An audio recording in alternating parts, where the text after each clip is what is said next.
Fantasy has many titles since the original release on the NES in the 1980s. None of them have quite stuck out though, like Final Fantasy IX has. Returning to its original roots as more of a medieval style game over the futuristic style that 7 and 8 have featured. In this one you play as a bandit named Zidane, and you're going to one nation that's in a war between another one. But once you get there, all kind of chaos happens, and you gotta escape with the princess, and then your ship goes down and the story kind of takes off there. As you're traveling, you find all kind of characters along the way. Of course, you play as Zidane. The Princess Garnet is with you, and you also come across other characters as Steina, Quina, Aiko, Amaret, and my favorites, Vivi and Freya.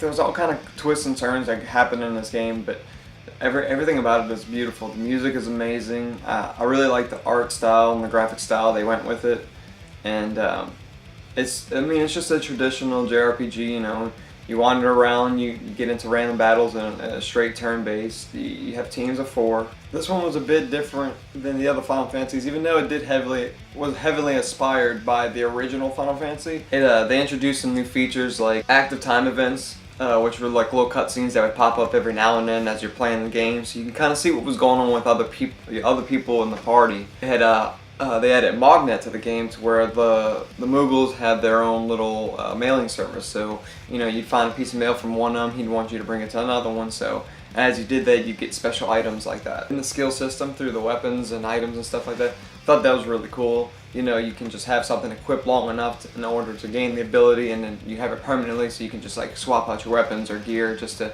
you know, kind of try to get every ability for everybody. I thought it was a really cool system.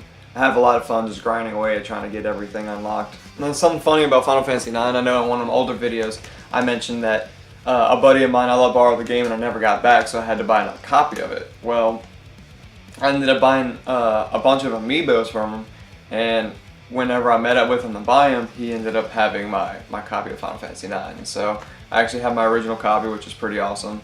I'm really excited to have it back. It was a nice little surprise. Thanks a lot, Fat. And I almost forgot, they actually just released Final Fantasy IX on the Nintendo Switch. Now sadly there's not a physical copy, but it is digitally shy over $20 on the eShop. But if you haven't tried it, definitely go download it and play it. Twisted Metal Black was just a blast for me. I played all the Twisted Metal games leading up to Twisted Metal Black, and just once me and my brother got our hands on Twisted Metal Black, we couldn't stop playing, man. We were obsessed with it. The thing I really liked about it is that every character had like a kind of not really a fully drawn out story, but it was just really cool that like the beginning you got a cutscene, halfway you got a cutscene, at the end you got a cutscene. It was just really cool to play through each character to actually to get their full stories and stuff like that, or just to kind of see what it would be like if this person won Twisted Metal, you know. Now, of course, the game plays just like every other Twisted Metal game. You know, you pick your driver and your vehicle, and you start, you know, driving around the level and just trying to kill each other, shoot the other vehicle until it blows up, you know.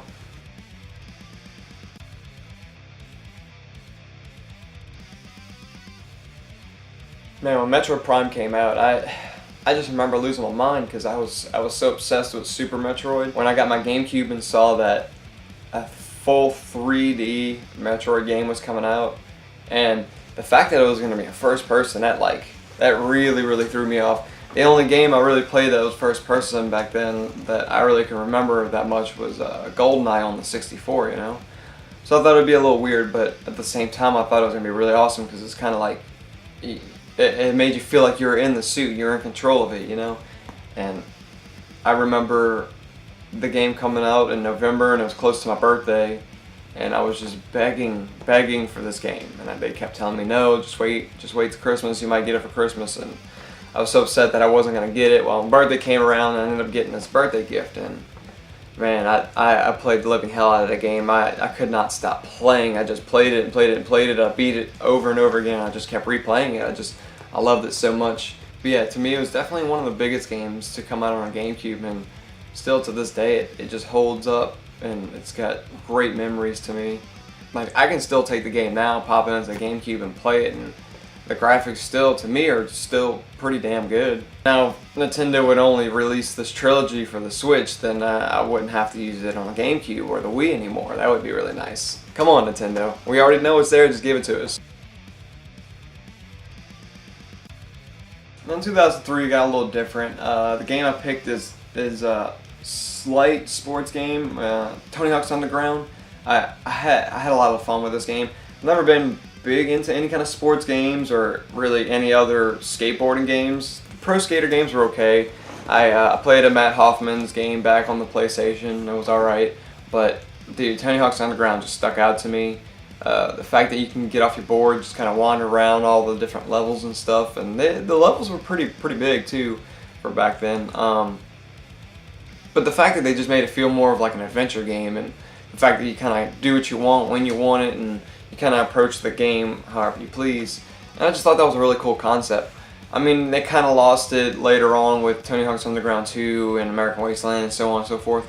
But this game was just solid all the way around. The character customization was really cool. You can customize your own boards, and the story was actually pretty good, and kind of made me want to keep playing and see what would happen to this guy or girl that you created. And it was a ton of fun for me, because especially back then I had started skateboarding and everything, so I was trying to learn the tricks that I was doing in the game in real life, and vice versa. It was just a ton of fun, especially with my brother and all my friends down the street and stuff, just playing the game.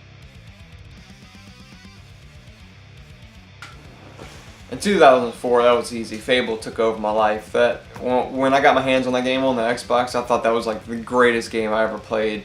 The fact that you can go around and you learn all these gestures and all these different moves and techniques and weapons and armors, and every time I put on a different piece of armor, it would change the way my character looked, and I love that, man, and all the different magics you got. It's amazing. And then when you discover that you can go around flipping people off, that's all I did all day. That was hilarious to me.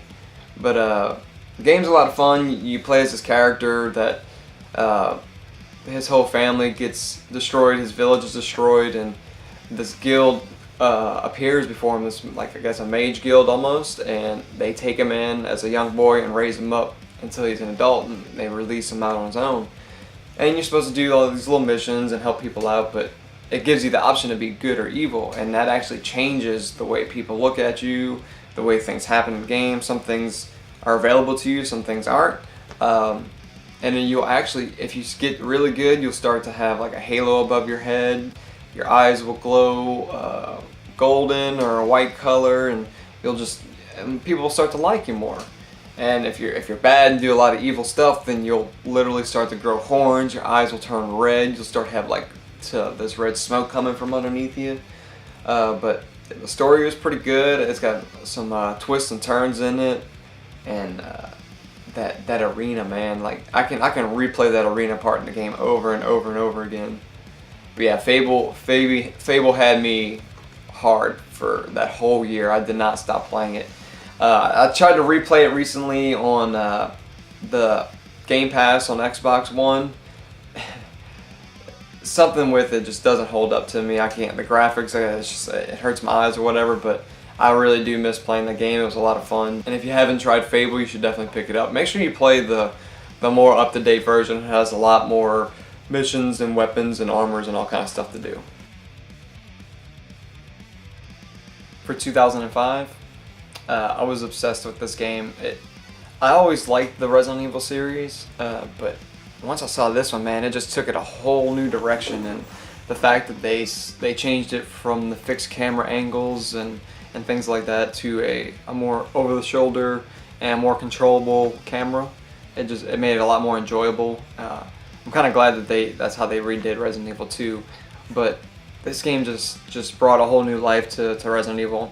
And I know some people say that's where it kind of made a turning point and changed their style, and they didn't care for 5 and 6 as much. But Resident Evil 4 to me is one of the greatest games ever made, and it's honestly probably my favorite game on this list today. But even now, you can play that game today and it still holds up for when it came out. I like the fact how scary the game is.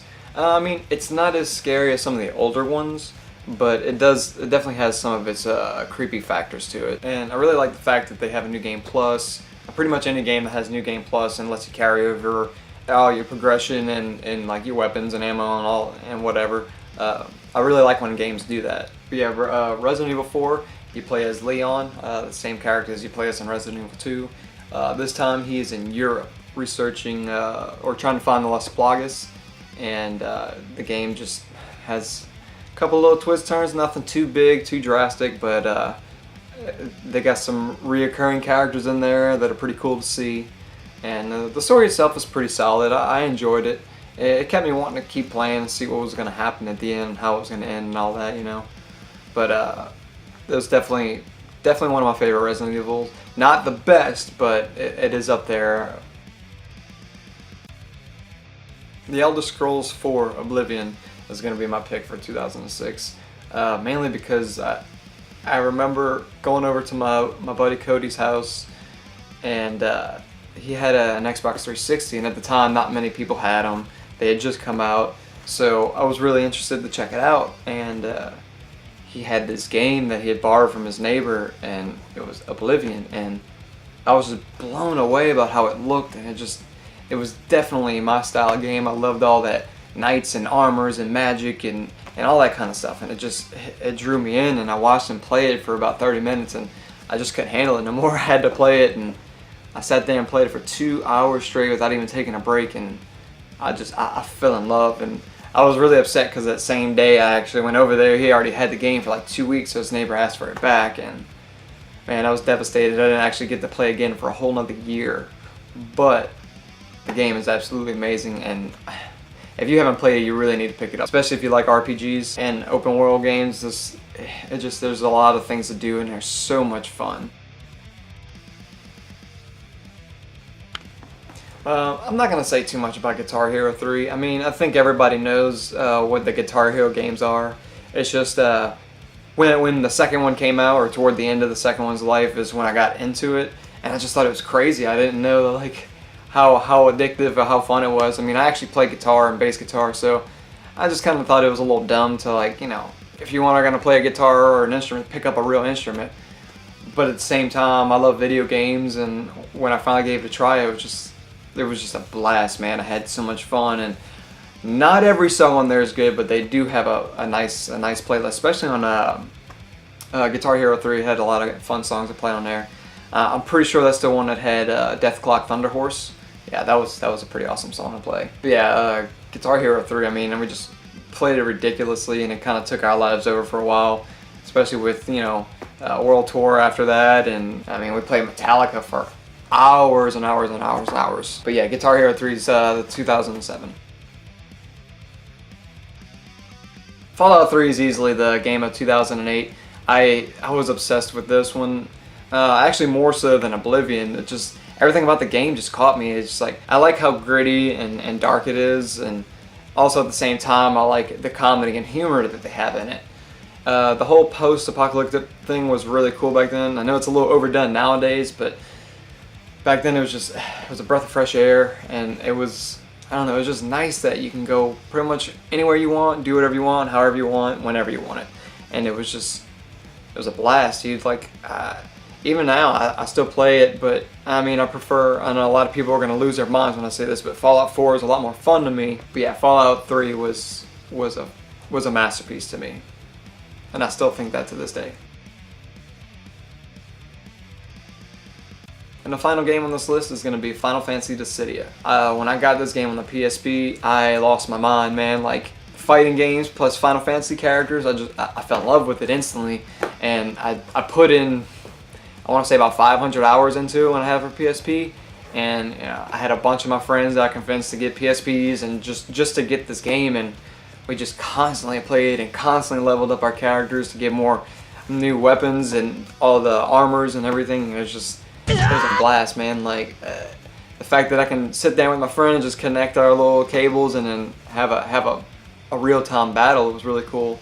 But another thing that was really awesome about it is that once you fought your friend, it would save like a ghost card of them, so you can refight them whenever you want. And it was just really cool, and you'd always get more rewards for it and all that. But man, just being able to choose between all the good guys and the bad guys and the Final Fantasy series, it was just amazing. And like, the fact that I can run around as Onion Knight or Zidane and just completely wreck almost anybody I played against, Except for one dude that constantly used the Emperor, and we all know why the Emperor sucks. But yeah, Final Fantasy Dissidia was absolutely amazing, and I got so excited when they announced that they were putting on the PS4. But man, when I got that game for the PS4, it was so disappointing. What they need to do is take Dissidia and Duodecim and port it to a console. That's all I want. Just upscale the graphics to where we can play it on a bigger screen. Just leave that game as it is, and that's it. We don't need a three-party system. You don't have to force an online thing on us.